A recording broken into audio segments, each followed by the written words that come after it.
꿈다운 라디오, 꿈다운 새벽 책방, 오늘도 기분 좋게 시작합니다. 10배 크게 생각하라. 피트 디아만디스는 포춘이 선정한 세계 최고의 리더 50인에 속한다.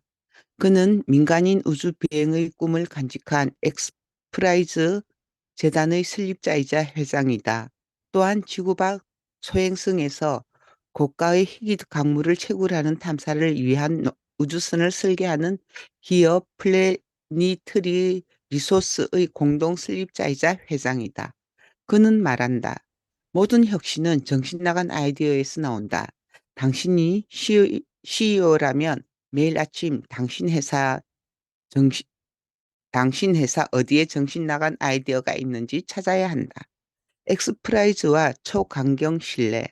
피트는 린드버그가 상을 타기 위해 대서양을 건넜다는 사실을 책을 통해 접했을 때 문득 이런 생각이 떠올랐다.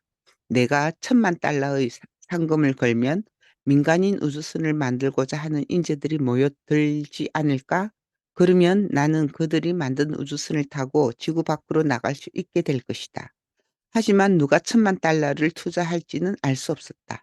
그래서 그는 이 프로젝트를 엑스 프라이즈라고 부르기로 결정했다. X는 결국 투자자의 이름을 나타낼 터였다. 그는 백방으로 노력했지만 50만 달러를 모으는데 그쳤다. 그럼에도 피터는 돌연 민간인 우주 비행사를 가능케 하는 사람에게 1,000만 달러를 지급하겠노라고 공식 발표한다. 그것도 아주 화려한 호텔에서 수중에 있던 50만 달러를 탈탈 털어 론칭 행사를 성대하게 마련한 것이다. 피터는 이렇게 말했다. 대담한 소식일수록 어떻게 발표하느냐가 중요하다. 아이디어를 발표할 때 신뢰를 얻는 수준에서 거치면 실패한다. 초강경 신뢰를 얻을 수 있어야 한다. 엄청난 열정, 지칠 줄 모르는 노력과 도전 정신 등을 압도적인 퍼포먼스로 보여줄 때 사람들은 앞다퉈 몰려와 이렇게 묻는다. 와우, 언제 실행됩니까? 어떻게 하면 내가 참여할 수 있죠? 1990년에 있었던 이 행사는 전 세계 신문의 헤드라인을 장식했다. 그리고 그 후 2001년까지 5년간 150명의 CEO에게 거절당했다. 그는 정말 새벽 3시에 벌떡 일어나 다 집어치우겠노라고 외치고 싶었던 적이 한두 번이 아니었다고 회상한다. 하지만 그는 태생이 포기를 모르는 사람이었다. 누군가는 자신을 전폭적으로 밀어줄 사람이 있을 것이라 믿었다. 엑스프라이즈는 아무나 계획할 수 있는 프로젝트가 아니었기 때문이다. 마침내 그는 어릴 적부터 우주여행을 꿈을 갖고 있던 젊은 여성 CEO 아누세 안사리에게서 1,000만 달러를 투자받는 데 성공했다.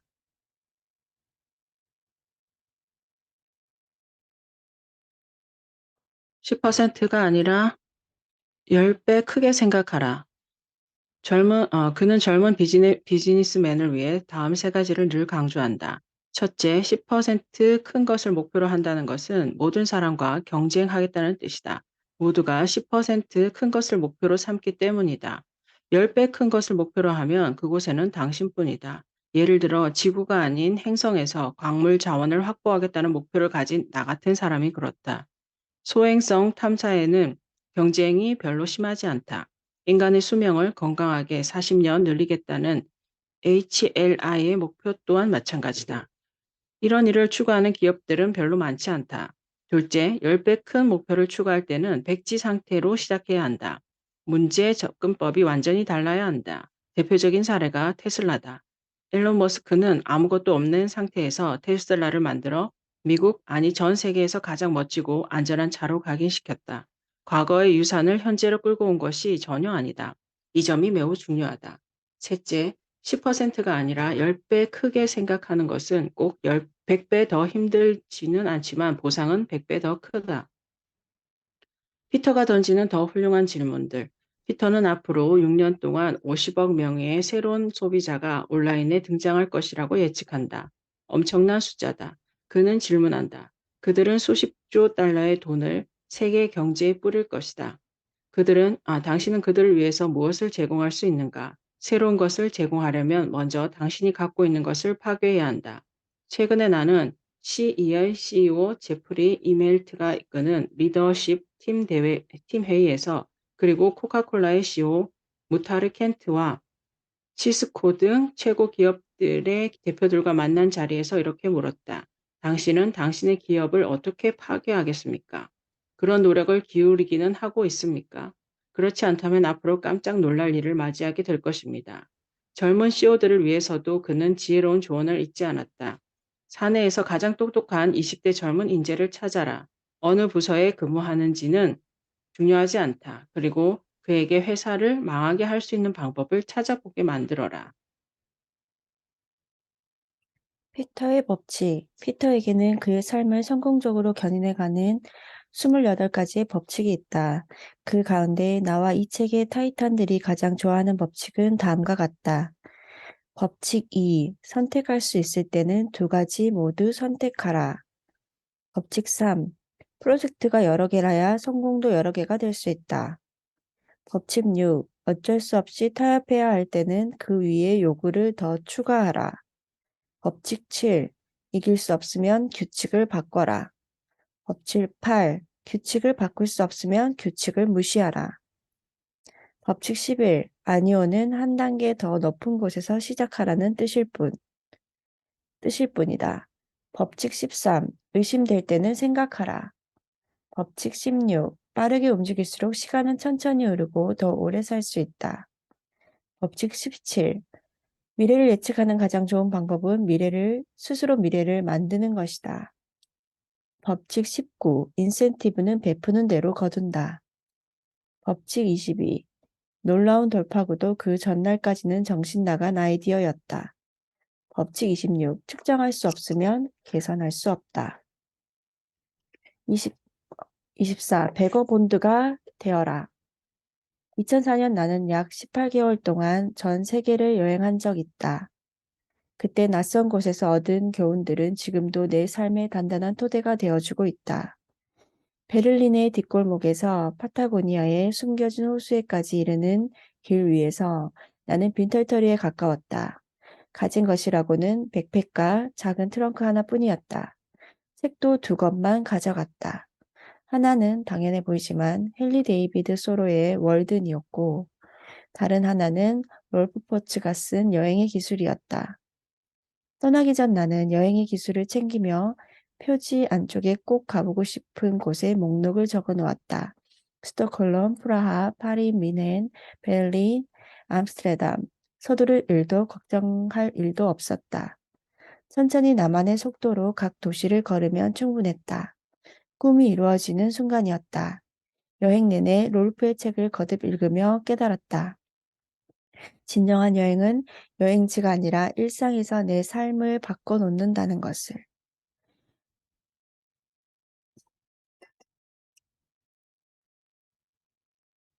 6주 이상 떠나본 적 있는가?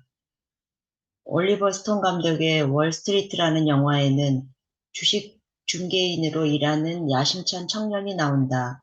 그는 여자친구에게 자신의 꿈에 대해 이야기한다. 난 30이 되기 전에 돈을 잔뜩 벌어 이 바닥을 떠날 거야. 모터사이클을 사서 중국 일주를 할 거야. 나는 이 장면을 보다가 너무 놀란 나머지 자리에서 벌떡 일어날 뻔했다. 누구라도 8개월 정도 일하면 중국 여행을 할 만큼의 돈을 벌 수 있다. 그런데 이게 30이 되기 전에 꼭 이루고 싶은 꿈이라고? 아니, 왜 관객들은 이 청년의 말에 나처럼 놀라지 않는 거지? 내가 자리에서 벌떡 일어날 뻔했던 건 이런 의문 때문이 아니었다. 나 역시 아무렇지도 않게 다른 관객들과 같이 그 청년의 말에 고개를 끄덕이고 있었던 것에 순간 깜짝 놀랐던 것이다. 그렇다. 우리는 놀라지 않는다. 우리에게 여행이란 짧고 열광적인 경험일 뿐이다. 벌어들이는 돈 모두를 아주 모호한 개념의 인생 시스템에 끊임없이 쏟아붓는 사람에게 여행이란 그저 큰맘 먹고 사는 비싼 옷이나 가구와 같은 것이다. 나는 이 책을 쓰면서 이른바 세상에서 가장 큰 성공과 혁신을 거둔 인물들을 만나보았다. 그들과 함께 대화하고 산책하고 식사를 하고 회의를 하면서 알게 된 사실들 중 하나는 그들은 대부분 베거본더였다는 것이다. 잠시 머리를 식히기 위해 여름 휴가를 떠나는 여행이 아닌 더 긴 시간을 들여 더 깊이 관찰하며 세상을 걷는 여행 전통인 베거본드의 삶을 실천하는 사람들이었다. 베거본딩은 일상에서 최소한 6주 이상 벗어나 여행을 한다는 뜻을 갖고 있다. 짧게는 몇 개월에서 길게는 몇 년에 이르기까지 충분한 시간을 갖고 떠나는 여행일 때 비로소 우리는 일상과 삶을 새롭게 바꿔나갈 수 있다. 베거본딩은 삶에 대한 새로운 관점이다. 우리에게 소유가 아닌 선택권을 선물한다. 일상에서 모험을, 모험 속에서 일상을 찾게 이끈다. 베거본딩은 태도이기도 하다. 사람과 장소, 사물의 진심으로 흥미를 보이는 생생한 모험가가 될 때 우리는 다양한 기회를 얻는다. 베거본딩은 인생의 확실함을 느슨하게 만들 수 있는 용기를 낸다는 뜻이다. 베거본딩에 적합한 때란 없다. 상황이 운명을 결정해 주기를 기다리지 않고 지금 바로 시작하는 것이다. 실제로 비행기를 타고 떠나는 시간이 몇 달 또는 몇 년 후라도 상관없다. 즉시 돈을 모으고 가능성으로 가득 찬 세계 지도를 펼치는 순간 인생이 바뀌는 베거본딩이 시작된다. 베거본딩은 불확실함에 대처하는 능력을 길러준다. 인생과 세계관을 바꿈으로써 우리가 이 세상에 온 근본적인 이유에 더욱 초점을 맞출 수 있게 해준다. 베거본딩은 더 이상 각종 예방주사를 맞거나 캐리어를 챙기는 것이 아니다. 세상을 정면으로 바라보고 두려움과 마주하고 습관을 바꾸고 새로운 사람과 새로운 공간에서 창의적인 관심과 흥미를 갖고 나가는 일이다. 생각해보라. 이보다 더 멋진 성공 비결이 또 있을까? 그만두어야 새로운 것이 시작된다. 흔히 베거본딩을 위해서는 충분한 시간, 충분한 경비, 일상으로의 무사한 복귀가 선결 조건이라고 생각한다. 그래서 우리는 수십 년째 떠나지 못하고 있다. 마파람에게 개눈 감추듯 손살같이 떠났다가 손살같이 복귀하는 삶에서 벗어나지 못하고 있다. 나는 여행을 하면서 다양한 베거본더들을 만난다. 비서, 은행원, 경찰, 변호사, 펀드 매니저, 사회복지사, 뮤지션, 트럭 운전사, 은퇴 군인, 웨이터, 목수, 어부, 엔지니어, 사업가. 그들은 어떻게 충분한 시간과 돈을 확보했을까? 세상이 자신의 장기간 공백을 받아들이지 못할 수도 있다는 두려움을 어떻게 극복했을까? 장기간 여행을 떠났다는 이유로 직장에서 해고당하고 굶어 죽고 팔자 좋은 배짱이라는 조롱을 당해야 한다면 아마도 세상은 베가본더들 때문에 심각한 위기에 빠졌을 것이다. 하지만 알다시피 그런 일은 없었다. 오히려 세상은 베가본더들의 글과 책, 강연, 영상, 이야기에 더욱 귀 기울인다. 이는 베가본더들이 끊임없이 지속되어 온 낡은 무언가를 멈추고 새로운 인생 기술들을 배워왔다는 증거다. 진정한 여행을 통해 우리는 근본적인 깨달음을 얻게 된다. 내 안에 뭔가를 그만두어야만 뭔가를 다시 시작된다는 것을. 타임지 기자를 거쳐 세계적인 여행 작가가 된 피코 아이어는 그만두는 것에 대해 이렇게 말했다. 그것은 포기가 아니라 다음으로 넘어간다는 뜻이다. 뭔가가 당신을 수긍하지 않아서가 아니라 당신이 뭔가에 수긍할 수 없어 방향을 바꾸는 것이다. 불평, 불만이 아니라 긍정적인 선택이고 인생 여정의 종착역이 아니라 더 나은 방향으로 가는 걸음이다. 직장이든 습관이든 그만둔다는 것은 꿈을 향한 방향으로 나아가기 위한 아름다운 선회다. 수십 년 동안 당신이 그만두지 못하고 있는 것은 무엇인가? 베거본딩은 성공 후에 주어지는 특권이 아니다. 성공하려면 반드시 베가본더가 되어야 한다.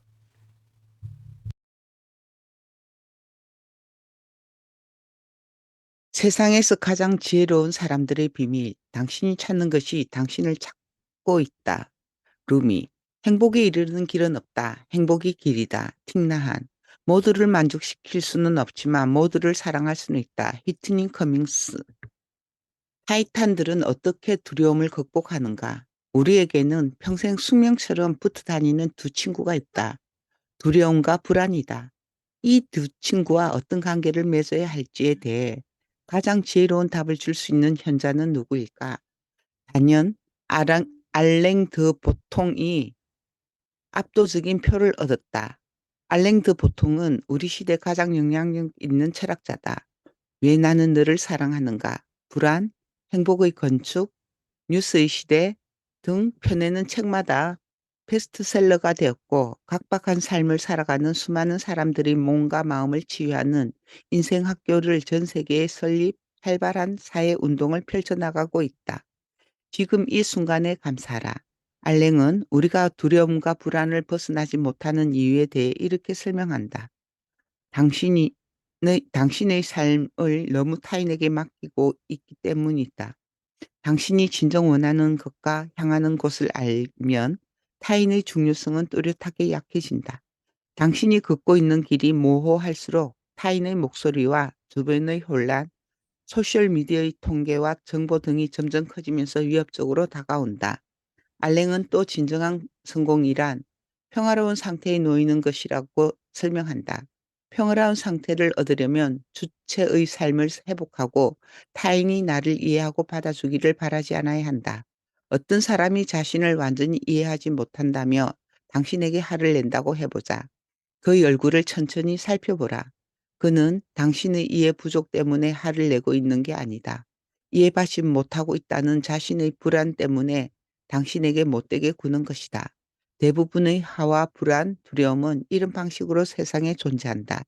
그러니 당신은 타인의 반응보다는 자기 자신의 반응을 더 깊게 살펴야 한다. 타인에게 상처받는다는 건 결국 자신에게 상처받는다는 말에 다름 아니다. 알랭은 계속 조언한다. 불안에서 벗어나는 가장 좋은 방법은 지금 이 순간의 좋은 일에 감사하는 것이다. 모든 것은 끝이 있고 모든 것은 사라진다는 것을 알아차려야 한다. 규칙적으로 의도적으로 잠깐씩 멈춰서서 그 사실을 즐길 줄 알아야 한다.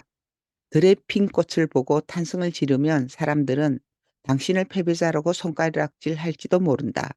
지금 꽃을 보고 감탄할 시간이 있느냐고, 원대한 꿈은 없느냐고, 야망이 그거밖에 안 되느냐고 말이다. 하지만 경험을 더 쌓고 시련의 파도를 넘다 보면 언제부턴간 꽃 한 송이, 아름다운 구름, 모두에게 친절한 미소를 날리는 평화로운 아침 같은 일상의 사소함에 대해 생각하게 된다.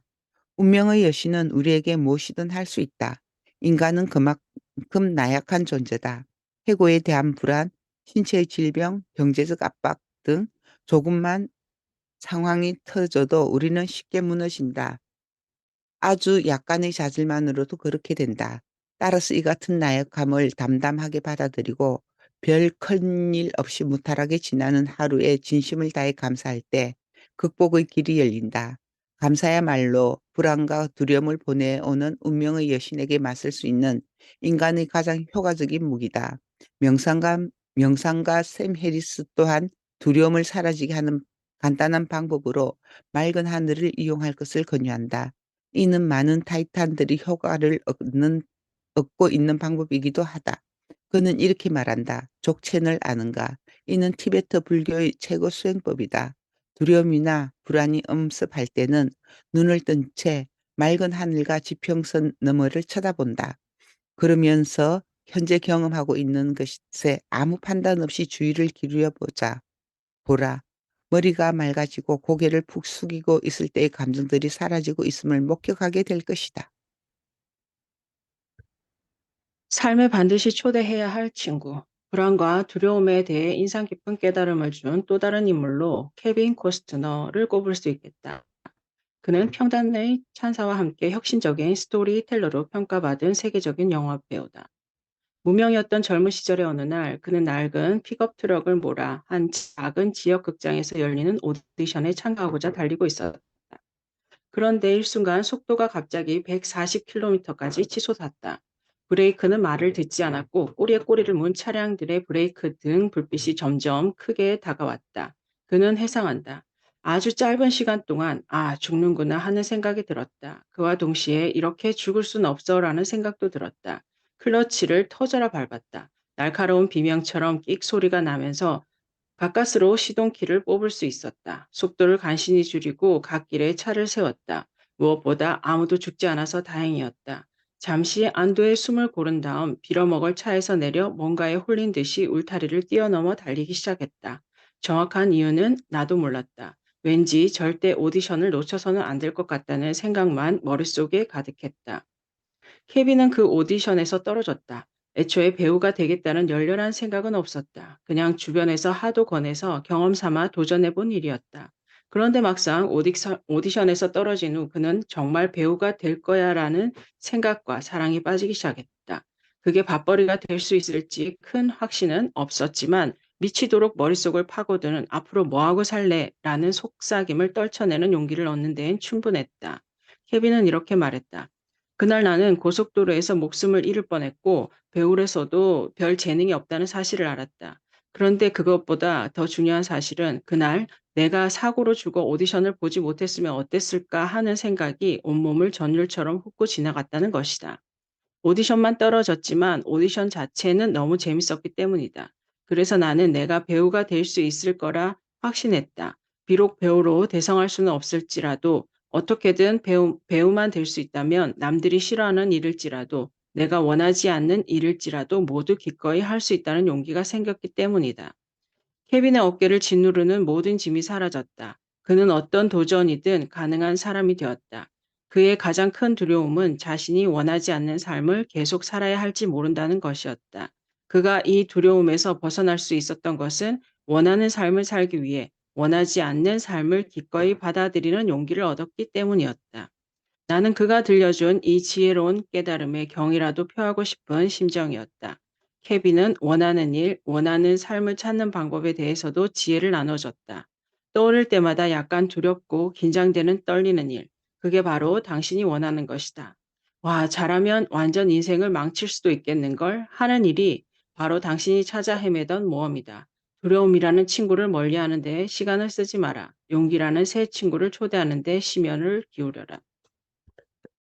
두려움이 목표를 가로막을 때 화재를 진압하는 것뿐 아니라 심해 탐색, 시체 찾기, 로프 및 라펠 구조 작업, 열차 사고 현장에도 파견되는 샌프란시스코 레스큐 2팀의 캐롤라인 폴은 최고의 여성 소방관이다.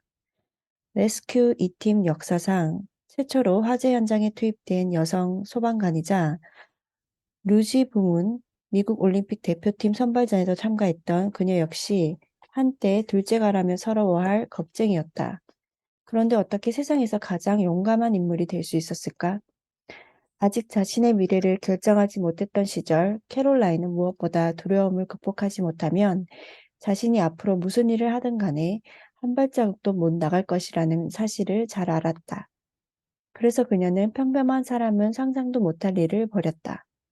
자신의 두려움을 마주보기 위해 세로로 설치된 케이블선을 타고 230m 높이의 금문교를 올라간 것이다.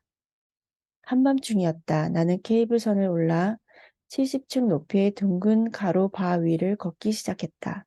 발 아래에는 아무도 없었다. 양옆으로 뻗은 두 줄에 가는 와이어가 안전을 위한 유일한 장치였다. 첫 발자국을 떼는 건 기적 같은 용기가 필요했다. 하지만 두 걸음, 세 걸음쯤 걷고 나자 그냥 보통 평지를 걷는 것과 똑같다는 느낌이 문득 들었다. 그러니까 두려움에서 용기까지는 두세 걸음이면 충분했던 것이다. 두려움이 용기로 바뀌자 캐롤라인은 아찔한 허공 위에서도 자신을 찾아온 감정 모두를 고요하게 바라볼 수 있었다. 기대, 흥분, 짜릿함, 집중, 자신감, 재미, 두려움. 마침내 그녀는 깨달았다. 정말 해내고 싶은 일이 있을 때에는 두려움이라는 감정을 어느 정도의 순위에 배치할 것인지를 정하고 거기에 넣어두면 충분하다는 것을. 그녀는 이렇게 말했다. 공포와 불안, 두려움을 느낄 때는 자신의 모든 감정을 벽돌처럼 따로 하나하나 떨어뜨려 놓은 다음 다시 한 개의 선 위에 그것들을 올려보라. 인생이란 이 벽돌들을 단단히 쌓아가는 작업임을 알면 두려움이란 벽돌을 어디에 어떻게 배치해야 무너지지 않을지 깨닫게 된다. 두려움은 무조건 부정적인 감정이 아니다. 반드시 부수고 없애야 할 벽돌도 아니다. 적당한 순위에 재배치된 두려움은 우리를 안전하게 이끈다. 안전하면서도 근사하고 멋진 집을 짓고 싶다면 두려움을 어떻게 쓸지를 자연스럽게 알게 된다. 캐롤라인과 대화를 나누던 나는 문득 커피잔을 내려놓다가 테이블 위에 새겨진 작가 아나이스닌의 글을 발견하고는 크게 고개를 끄덕였다. 인생은 용기의 양에 따라 줄어들거나 늘어난다. 오늘도 대담하게 뛰어들었는가? 휴스턴 대학교 사회복지학과의 브레네 브라운 박사는 역대 가장 많은 사람이 본 테드 강연 영상 5개 중 하나의 소유자다. 2010년 취약성의 힘이라는 주제로 열린 그녀의 강연 영상은 3,100만 건이 넘는 조회수를 기록했다. 그녀는 지난 13년간 취약성과 용기, 가치, 수치심 등에 대해 연구했고 마음 가면, 불완전함의 선물, 라이징 스트롱 등의 베스트셀러를 펴냈다. 두려움과 용기는 늘 함께 다닌다. 그녀는 이렇게 말했다. 용감하거나 겁쟁이거나 사람은 이 둘 중 하나라는 말은 사실이 아니다. 우리는 모두 두려움을 느끼는 동시에 용기를 내기 때문이다. 나는 복싱 선수 마이크 타이슨의 전설적인 코치였던 쿠스 다마토가 큰 경기를 앞두고 선수들에게 했다는 말이 떠올랐다. 영웅과 겁쟁이는 똑같은 것을 느낀다. 하지만 영웅은 자신의 두려움을 상대 선수에게 던져버린다. 반면에 겁쟁이는 이를 피해 도망간다. 두 사람이 느끼는 건 모두 두려움이다. 이 두려움을 어떻게 써먹느냐가 승패를 결정한다. 당신은 경기장에 서 있는 투사인가? 젊은 시절 브레네는 우연히 시어도 루스벨트 대통령이 남긴 유명한 경기장에선 투사라는 연설을 접하게 되었다. 이는 그녀의 소극적이고 내성적인 태도를 바꾸는 데 큰 영향을 주었다. 살아가면서 상처가 되는 모든 공격과 비판에 직면한다 할지라도 내가 옳다고 생각한 신념과 가치를 포기하지 않겠노라 굳게 결심한 것이다. 그렇다면 궁금해진다. 그녀의 삶에 터닝포인트를 제공한 경기장에선 투사란 어떤 의미인가? 그녀는 이렇게 말했다. 이 세상에서 가장 중요한 사람은 경기장에선 투사다. 그는 얼굴에 흙먼지와 땀과 피를 잔뜩 묻혀가며 용감하게 싸운다. 실책을 범하고 거듭 한계에 부딪히기도 한다. 그가 누구인 줄 아는가? 바로 나, 그리고 당신이다. 더 나은 사람이 되려면 우리는 실수와 한계를 드러나는 일에 두려움을 갖지 말아야 한다. 가장 많은 실수를 드러내는 사람이 가장 열심히 노력하는 사람이다. 그러니 그것들을 보여주는 건 자랑스러운 일이지 부끄러워할 이유가 아니다. 브레네는 계속 설명한다. 경기장의 투사로 살면 확실하게 보장받는 것이 있다. 흠씬 두들겨 맞을 것이라는 사실이다. 정신없이 두들겨 맞을 것을 알면서도 대담하게 뛰어드는 것. 그것이 우리가 가져야 할 단 하나의 삶이다. 인생을 바꿀 만한 커다란 용기는 흠씬 두들겨 맞을 것이다. 와 같은 취약성을 드러내고 감수할 때 생겨난다. 우리는 매일 2개의 질문을 던져야 한다. 나는 오늘 대담하게 뛰어들었는가? 나는 편안함 대신 용기를 선택하기 위해 어떤 취약성을 드러내고 감수했는가? 이는 아침 일기나 저녁 일기를 쓸 때 하루를 돌아보게 해주는 매우 좋은 질문들이다. 그녀의 이 메시지는 3천만 명이 시청한 강연을 만들어냈다. 테드 강연을 위해 내가 준비한 것은 내 취약성을 드러내며 대담하게 뛰어드는 것이 전부였다. 나는 내 자신의 다양한 실패에 대해 이야기했다. 심리 상담을 받고 돌아가는 길에 2번 다시는 받지 않겠노라 결심한 이야기도 했다. 관객들은 경기장에 선 나에게 큰 박수를 보내주었다. 그리고 깨달았다. 강연이 끝났을 때 어지럽고 속이 울렁거리지 않으면 그건 대담하게 뛰어들지 않았다는 뜻이라는 것을.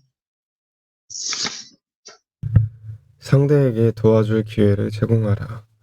취약성은 이제 더 이상 숨겨야 할 것이 아니다. 솔직하게 드러낸 취약성은 사람들에게 신뢰를 심어주는 훌륭한 도구다. 흔히 상대에게 단단한 신뢰를 먼저 얻고 난 다음에 자신의 취약성을 드러내야 한다고 생각한다. 하지만 먼저 나의 연약함, 취약함을 드러내지 않으면 시간이 흘러도 신뢰관계는 형성되지 않는다. 브레네는 마지막으로 이렇게 말했다. 인생은 결코 편안하게 흘러가지 않는다. 생각해보라. 편안하게 얻은 게 하나라도 있는지를. 뭔가를 얻으려면 빈틈이 없는 매끄러운 사람이 되어서는 안 된다. 그런 사람에게 사람들이 귀를 기울이고 칭찬할 것 같은가? 천만에다.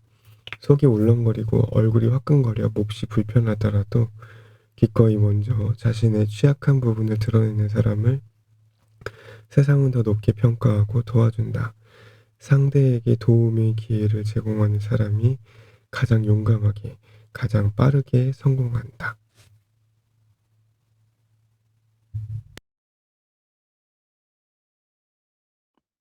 강력한 행동을 이끌어내는 7가지 질문.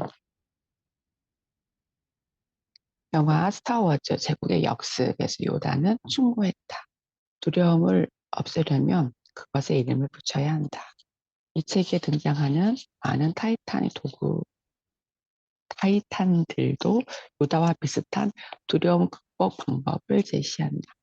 추상적인 두려움을 눈에 보이는 실체를 만들고 그것이 구체적인 이름과 정의를 붙이는 방법을 통해 생각보다 쉽게 두려움에서 빠져나온다. 그 지혜를 소개해 보고자 한다. 최악의 상황을 구체적으로 정의하라. 영국의 정치가 벤자민 디즈레일리는 이렇게 말했다. 행동이 항상 행복을 가져다 주지는 않는다. 하지만 행동 없는 행복은 존재할 수 없다. 할 것인가 말 것인가, 시도해야 하는가 포기해야 하는가, 용감하든 그렇진 않다. 우리는 대부분 하지 않는 쪽을 선택한다. 고민하는 내내 불확실하다와 실패할 것이다 라는 문장이 머릿속에서 무서운 경고처럼 따라다니기 때문이다. 그래서 우리는 아무것도 하지 않는 불행을 선택한다. 나도 예외는 아니었다. 회사를 만들어 하루 15시간 일을 했다. 실력 나쁘지 않았지만 일하는 시간 줄어들지 않았다. 15시간씩 일하지 않으면 당장 내일 회사가 문 닫을지도 모르는 불안이 내 삶의 전부를 저당잡아놓고는 조금씩 갉아먹고 있었다. 언젠가는 불안한 내 삶을 다 먹어치울 것이라는 사실을 알면서도 내가 할 수 있는 선택은 하루 15시간씩 일하는 것뿐이었다. 매일 새벽에 깨면서 1년치 회사를 떠나 재충전의 시간을 가져야 한다는 생각이 머릿속을 파고들었지만 그 생각은 출근해 사무실 어느 순간 영처럼 사라지곤 했다. 내가 떠나면 회사는 곧장 망할 수도 있다. 각종 소송에 휘말릴 수도 있다. 그러면 회사가 파산해 창고에 가득한 재고들을 땡처리해야 한다는 보고서를 읽으며 아일랜드 어느 겨울 해변에서 홀로 괴로워하며 발가락이나 맞추고 이를 맞으며 울고 있거나 은행 계좌의 80%가 사라지고 차고의 자동차와 모터사이클도 빨간 딱지가 붙을 것이다. 어두운 지붕 밑에 웅크려 잠든 내게 누군가 침을 뱉는다. 살짝 놀라 깨어난 내게 떠돌이 개가 달려들어 얼굴을 깨무는 상상을 하고 있노라면 인생은 정말 잔인하고 가혹한 골칫덩어리였다. 그러던 어느 날 나는 책을 읽다가 다음 문장을 만났다. 며칠 동안 남루한 옷차림으로 싸구려 음식을 먹으며 생각해봐. 이것이 내가 가장 두려워했던 상황인가? 철학자 세네카의 말이었다. 머릿속에서 함성이 울려 퍼지고 있었다.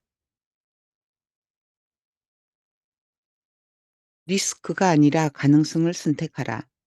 세네카의 조언에 힘입어 나는 내가 가장 두려워하는 상황, 최악의 상황을 구체적으로 그려보고 정의하기 시작했다. 그러자 재미있는 일이 일어났다. 꼬리에 꼬리를 물고 나를 불안의 늪으로 빠져들게 했던 생각들이 돌연 긍정적인 상황을 설정하는 데 도움을 주기 시작했다. 최악의 상황은 회사가 문을 닫는 것이었다. 그러면 나는 언제든 예전 경험을 살려 임시 바텐더로 일을 시작해 월세를 마련할 수 있을 터였다. 가구를 팔고 외식비를 줄일 수도 있었다. 혹은 매일 아침 아파트 앞을 지나가는 유치원생들의 점심값을 삥 뜯거나 방법은 많았다. 최악의 상황이 닥쳐도 생존은 가능했다. 생각이 여기에 미치자 생존을 넘어 정상적인 일상으로 돌아가는 것도 그리 어렵지는 않겠다는 자신감이 생겼다. 그 무엇보다 회사가 문을 닫는 상황이 치명적이지는 않았다. 살다 보면 뭐 생길 수도 있는 일이지. 이봐, 팀 너무 걱정하지 마. 아무런 영향도 끼치지 않는 것을 1. 삶이 완전 바뀌는 것을 10이라고 할 때 내가 생각한 최악의 시나리오는 3, 4 정도의 영향을 끼칠 뿐이었다. 그것도 임시적으로. 맙소사 이제 내 인생은 끝장이야 라고 외치는 사람들은 명심해야 한다. 인생이 정말 끝장날 상황이 찾아오기란 여간 어려운 일이 아니라는 것을. 그렇다면 최악이 아니라 최고의 시나리오는 어떤가? 내가 생각한 최고의 시나리오는 분명 내 삶의 90 정도의 긍정적인 영향을 끼칠 것이다. 자, 정리하자면 이렇다. 예를 들어 최악의 상황이 될 가능성은 낮고 최고의 상황이 될 가능성도 낮다면 우리는 어떤 상황에 베팅해야 하겠는가? 이 책을 쓰기 위해 만났던 타이탄들은 이렇게 말하곤 했다. 성공하려면 높은 리스크를 감수해야 한다고 생각한다. 맞는 말이다. 그런데 정작 큰 리스크를 감수하겠노라고 결정하고 대담하게 뛰어들면 생각보다 큰 리스크는 별로 없다. 정작 리스크보다 더 많이 만나는 것은 인생을 바꿀 만한 잠재력, 즉 다양한 가능성이다.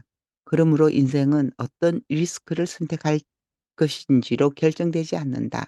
어떤 가능성을 선택할 것인지, 더 큰 가능성을 놓치고 있는 것은 아닌지의 여부로 결정된다는 사실을 생생하게 알게 된다. 내가 베거본드가 되기로 결정했고 유럽행 편도 티켓을 끊었다. 모험의 지도를 걸으면서 물리적이고 심리적인 짐들을 지어 나가기 시작했다. 아무런 재앙도 일어나지 않았다. 대신 아주 새로운 날들이 펼쳐졌다. 회사는 예전보다 더 잘 굴러갔다. 1년이 넘는 시간 아무 걱정 없이 회사가 붙여주는 돈으로 전 세계를 여행할 수 있었다. 강력한 행동을 끌어내는 Q&A. 두려움 때문에 점프를 하지 못하고 있다면 아래의 질문을 읽고 답을 적어보라. 답을 열심히 생각하지 마라. 그냥 생각나는 대로 쏟아내는 것이 더 효과적이다. 답을 적은 후에는 절대 그 답을 편집하지 마라. 길게 쓰는 것을 목표로 삼아라. 한 질문에 몇 분 정도는 사용하도록 하라.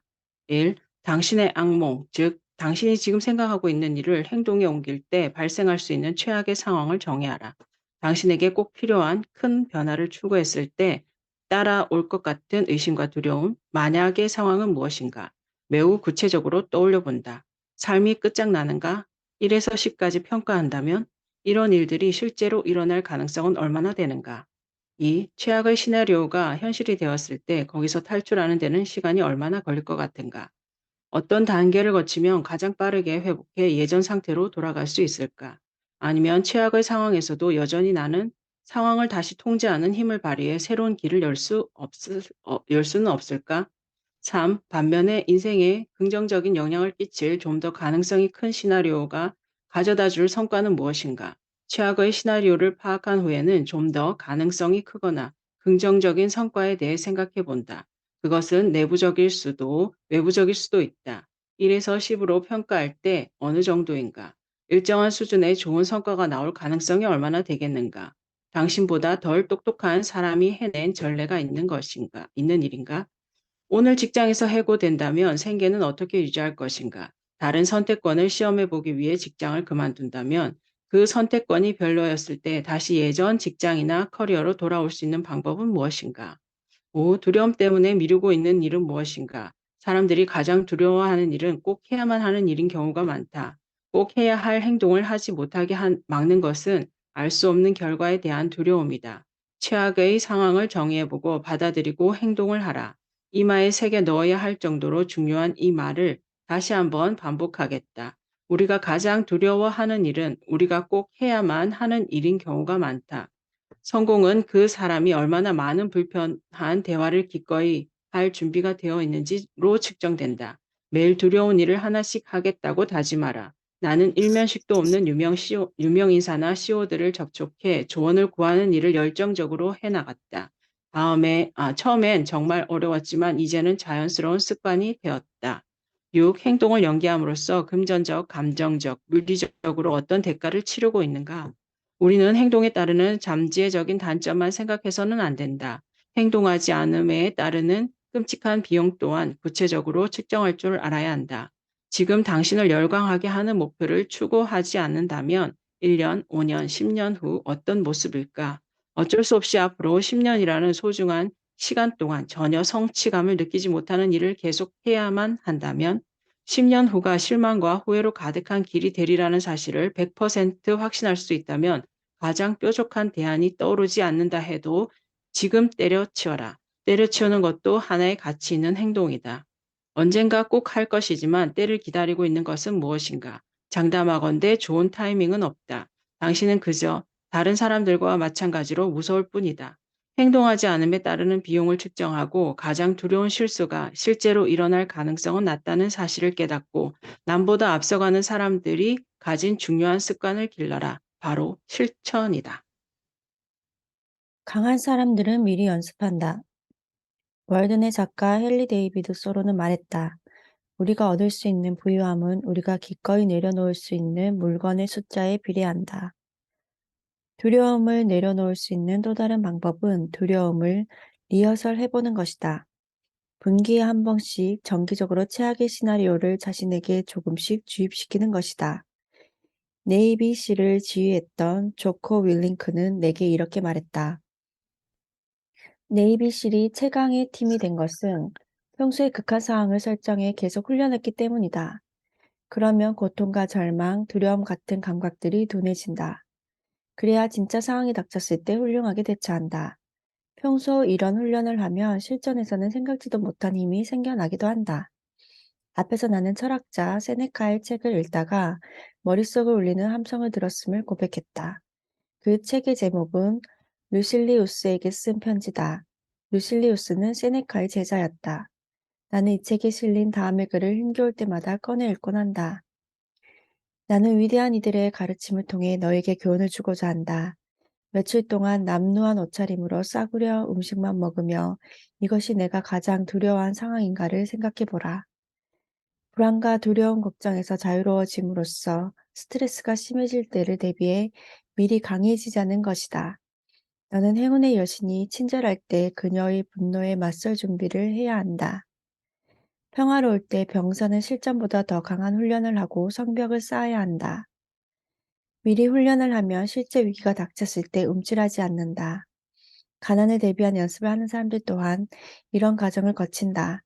그들은 자주 예행 연습을 하는 덕분에 실제로 빈곤한 상황이 닥쳐도 위축되지 않는다. 그렇다고 백만장자들이 삶의 무료함을 달래려고 사용하는 방법을 상상하지는 마라. 진짜로 지프로 어설프게 만든 잠자리와 투박한 망토, 딱딱하고 때에 묻은 빵이어야 한다. 단순한 취미가 아니라 진정한 시험이 되도록 한 번에 사나흘 동안 그렇게 생활하라. 때로는 더 길어도 된다. 그렇게 하면 단언컨대 친애하는 루실리우스야. 소량의 음식만으로도 기쁨을 거두고 인간의 평화로움이 행운의 여신에 좌우되지 않는다는 사실을 알게 될 것이다. 행운의 여신은 아무리 화가 나도 우리가 필요로 하는 것을 충분히 내려주기 때문이다. 세네카가 제자에게 알려준 이 지혜를 어떻게 실천에 옮길 수 있을까? 다음은 내가 빈털터리가 되는 모의 실험을 위해 한 번에 3일에서 14일 동안 반복적으로 실시하는 방법이다. 거실 바닥이나 야외에서 침낭에서 잠자기. 3에서 14일 동안 싸구려 흰색 티셔츠와 청바지 한 벌 입기. 여행자들에게 현지인들이 무료로 잠잘 소파를 제공하는 카우치 서핑닷컴 같은 서비스를 이용해 숙박해보기. 지금 내가 살고 있는 지역이라도 상관없음. 즉석 통조림이나 쌀과 콩만 먹기. 물이나 싸구려 인스턴트 커피나 차만 마시기. 나뭇가지나 종이, 나뭇잎만을 연료로 요리하기. 최대한 단식해보기. 인터넷 검색은 도서관에서만 사용하기. 이상한 일이지만 이처럼 단순한 실험을 해보고 나면 전보다 더 행복해진 자신을 발견할 수 있을 것이다. 행복이 돈이 많은 것과는 별개라는 것이라는 사실을 새삼 깨닫게 해준다. 그러고 나면 우리는 높은 리스크를 감수할 용기를 얻는다. 당장 눈앞에 던져진 수익성 좋은 일을 거절하기가 쉬워진다. 우리는 불을 쫓는 것보다 가난을 연습함으로써 더 큰 자유를 얻을 수 있다. 타이탄들은 이렇게 말했다. 하루에 한 번, 한 달에 한 번, 분기에 한 번. 정기적으로 괴로워하면 괴로움이 사라질 것이다. 네, 여기까지 하겠습니다. 오늘도 스티브 잡스의 연설 중에서 하나 가져왔는데요. The only way to do great work is to love what you do. 당신이 위대한 일을 하는 유일한 방법은 당신이 하는 일을 사랑하는 것이다. 당연한 말이죠. 요거에 앞서서 이런 말도 했어요. You've got to find what you love. You've got to find what you love. 당신이 사랑하는 일을 찾아야 합니다. 찾으세요. 없으면 이 말이고요. 그래서 the only way to great work is to love what you do. To love what you do. 당신이 하는 일을 사랑하는 것이 위대한 일을 하는 유일한 방법입니다. 라네요. 네, 사진 찍겠습니다. 하나, 둘, 셋.